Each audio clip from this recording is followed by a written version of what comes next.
Hi, this is Angelique from Pure of the Road. For our 6th vlog we're traveling to Romania, and this is kind of special for me because my brother-in-law Martijn Westdijk, who's from the Netherlands, is telling his story.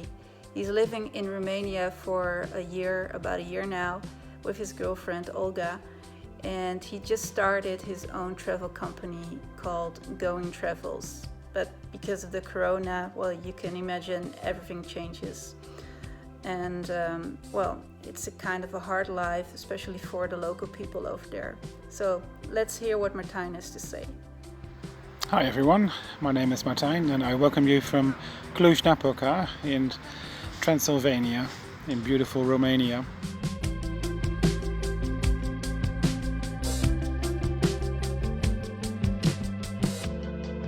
To answer some of the questions about how the coronavirus has affected the people here in Romania and how it has been for myself and my girlfriend in general, I think it is important to realize that in Romania you have, very generally speaking, you have two kinds of people, the ones who have and the ones who have not. We hardly notice anything here from the whole corona crisis. But over the hill on that side there is a city, it's a big city, 350,000 people. It's a totally different story. It was a ghost town when the restrictions from the government were imposed. Traveling was not allowed. There was nothing in the city. There's a highway going through the city, but it was deserted. It was completely empty. Everything was closed. All the shops was closed. Only the absolutely necessary shops and the supermarkets were open.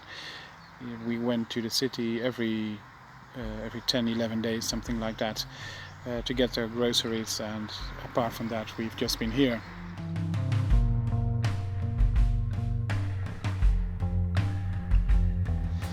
Traveling is allowed again, but for some people it is difficult, even if they are allowed to travel. The work hasn't returned. Lots of stores still haven't opened and will not open in the near future. So for them it means no work, means no income, and no income means a lot of problems because the rent still has to be paid. The government is hardly doing anything to help those people. There's a military ordinance since March the 8th or something like that. You are not allowed to leave the house unless it is absolutely necessary. If you do, you have to put on paper every step that you are going to make, where you're going to go, why, how you're going to get there. If there's anything wrong, you get a very high fine. There was a curfew between 10 in the evening and 6 in the morning.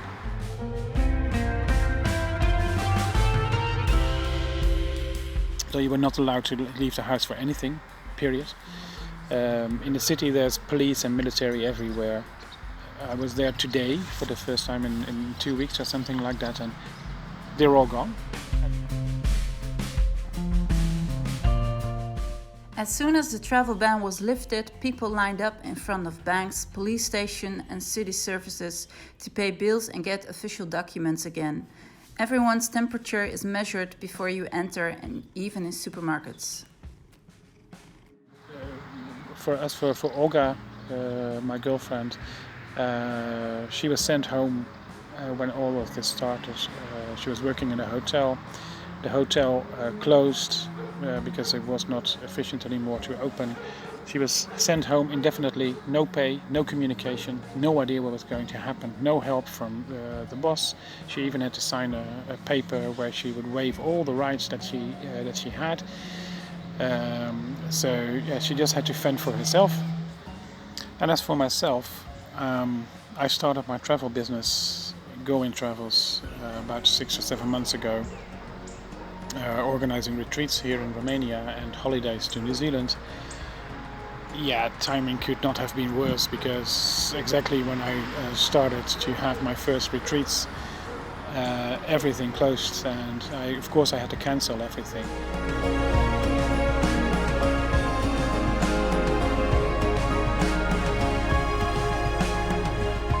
I have another retreat planned in August, and I really hope that I will be able to do that one.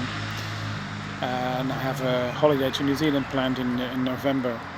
I really hope that will work. That people are safe to travel to New Zealand and go on a guided tour with me.